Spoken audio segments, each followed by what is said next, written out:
The Magic Show is brought to you by StarCityGames.com, and check this out. On the weekend of March 13th and 14th, the StarCityGames.com Open Series hits Indianapolis, and this event is going to be huge. We're talking hundreds of players, $10,000 in cash prizes, at least 8 players qualifying for the 2010 StarCityGames.com Invitational, live coverage on the StarCityGames.com website, tons of side events, and as much Magic the Gathering as we can pack into one weekend. So make plans to join StarCityGames.com in Richmond, and we'll see you there. There you go, sorry. Okay. Hi, we're Thundercats, and you're watching the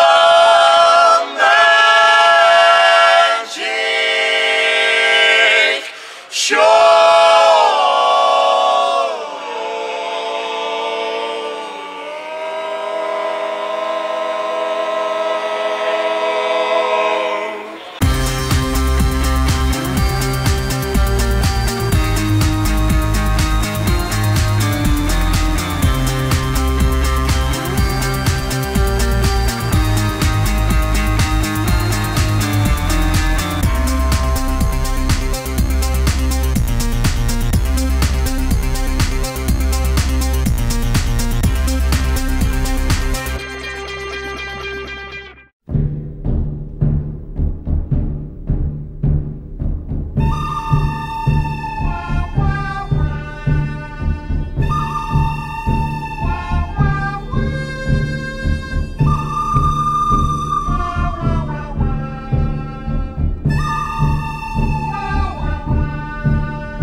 It's a really cool set for Limited. I like the impact it has had. I like the fact that green gets a lot of cheap stuff that it didn't have before.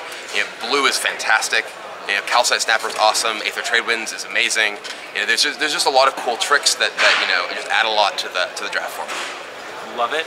Love World Wake Limited. It fixes any problem I had with Zendikar. Once I first picked a Terra Stomper, and that draft went straight to hell. World Wake fixes that. Like, the commons are all just a good curve of cheap green dudes when, like, before your green decks would just be too clunky. I think it's made actually allies worse, because even though there's new allies in World Wake, you don't have any of the really busted ones like Kazul Warlord or whatever. What was your draft strategy? Oh, I love to draft control since World Wake came out, so I think too many people are drafting aggro decks. I will draft 19 lands, Walking Atlas, Landfall Guys, Mysteries of the Deep, blue in general, and it paid off. I went 5-1. I'm gonna say it for creatures. Stoneforger is the best to drop in standard. Lotus Cobra is sick right now, and it's proven to be a lot of decks, but Stoneforger on its own beats Jund in this deck. Like, without it, you have a bad Jund matchup. With it, you have the sickest Jund matchup. It's really good. I'm surprised you haven't asked about the Eye of Ugin. That's the card that Because you're not going to tell me anything. I'm not going to tell you anything. But the Eye of Ugin, it was certainly an interesting. I'm looking forward to the Eye of Ugin and seeing, like, oh, where all the speculation leads. Like, I hear both sides of it. I hear, oh, it's like you have to go get them now. The Eye of Ugin, you have to go get them. A lot of people are like, no, they're not doing anything with the Eye of Ugin. And it doesn't tap for mana, which is. And it doesn't tap for mana. Yeah, that's. We have rules for Magic, right? We always say, look, here is the setup for Magic. Here's what red's going to do. Here's what green's going to do. Here what lands are going to do. But then we go and break those things occasionally too. I mean, Dark Depths didn't tap for mana, right? But you don't think about it because it's making you a 20/20 creature, right? And so and that Eye of Ugin is sort of in that same camp. Like, okay, it doesn't tap for mana, but it does produce mana with its first ability. Sort of. Ish. It definitely feels like a land. Creatively, it's a land. It's a place in the story. So, I mean, that just comes down to rules. We break rules sometimes when the card calls for it. So Magic R&D is funny, and here's why. When we make a card like Woolly Thoktar, people are like, OMG, how can you make a creature so giant? Right? Cards that are just, you know, in your face obvious, that like blinking red lights, hey, I'm good. But Treasure Hunt, I think is interesting because it's a card that Blue's been getting a bad rap the last few sets, the last few months, and here's a card that introduces, hey, a new element to Blue, something that Blue's really never done before, but it's not just card drawing, it's not just permission, it's this cool in-between ground that I think is a really fun ground to hit.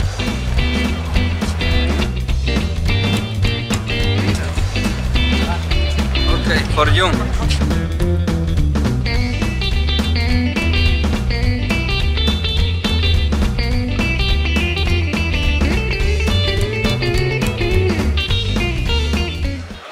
Welcome to the Pro Tour.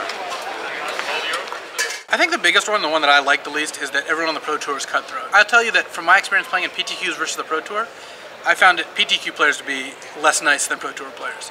And bear in mind that I wasn't, you know, like a pro since the beginning. I obviously played in a ton of Pro Tours, you know, like a bunch where I wasn't a pro, didn't really know anyone. So it's not like people were being nice to me because, you know, I was well known. I found that the people are generally pretty courteous. They're not out to get you as much, you know. There's more rules learning in PTQs that I've seen. I mean, yeah, you have to watch what you're doing and be very clear. Misunderstandings can get kind of nasty, but I think overall people are nice, they're friendly, they're not trying to cheat you, and I think people are either afraid to play at PTQs or Pro Tours because they think that's going to happen, or think that that's how they should play in order to get on the Pro Tour, and that's just not the right attitude. I think the biggest misconception of PT level players is that they aren't really nice people. I think a lot of people have the idea of, you know, pro players being sort of, you know, like stuck-up jerks, and I mean, I think that's an impression that a lot of people get from PTQ players. You know, that sort of the you know, the PTQ scene, I think, is a lot meaner than the pro scene. It seems like everyone either thinks that we're all assholes or we're all really, really nice, just like depending on the first experience they had with someone. Maybe that they are amazingly better than everyone. A lot of them probably are considerably better, but the difference is smaller than you think. The first time I ever played Magic was in August, about 7 months ago. That was the first time a Magic card ever touched my hand. I went on to win the first PTQ I ever attended, and I possibly may be the least experienced person to ever play on the Pro Tour. And promptly went 1-6-1. Yeah. I think you just gotta play with your heart. You gotta listen to the pros. I don't know. I remember I worked down in customer service when those decks were out in stores, and it was funny because every time R&D people would play each other, you know, you'd ask them, you know, which deck do you prefer, and it was almost unanimously Jace, right? Experienced players love the blue decks. Guys in customer service, and guys in customer service, if you're watching this, no offense, you guys are all awesome, but every one of them, Chandra, way too powerful. They couldn't understand why the red deck was so much better. So I love Jace vs Chandra, I mean, no doubt about it. So we released Jace vs Chandra pre-M10 rules, but we knew M10 rules were changing, and so that was this extra challenge of like, there's so many morph creatures in the deck, they really work different pre and post M10, and just getting the balance of it right so that, okay, Jace and Chandra are balanced before and after the rotation. So in terms of a development challenge, that was something totally unique about Jace vs Chandra. Yes. Right? Yes. Yeah. The box image, like, oh, what is this image going to be? Like, who is facing off against who? You know, Aaron Forsyth on a Friday afternoon would be battling versus Eric Lauer. You know, just saying, like, oh, it's like Phyrexia needs this, the coalition needs this. It's hard to turn that switch in your brain of, I'm not trying to get my deck to beat your deck. I want my deck and your deck to be equal. And so that's not a dance that people do. It's always about, hey, how am I going to make my deck better?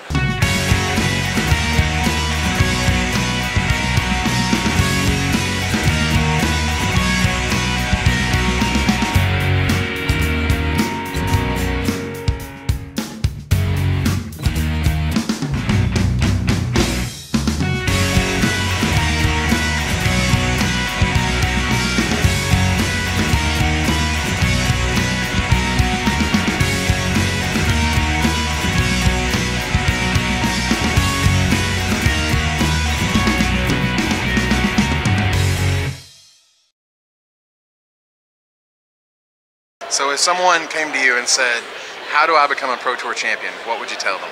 You have to try hard, and try harder, and try again and again, and just don't lose faith. It's the best deck, and I think it simply gained the most from World Wake, because the mana lands are just insane. I mean, you can see it from my top 8. I have 29 sources of mana, but 6 of them attack. Me being a judge makes me look at the game from a different perspective. My analytical style of play combined with knowledge of the rules is very important.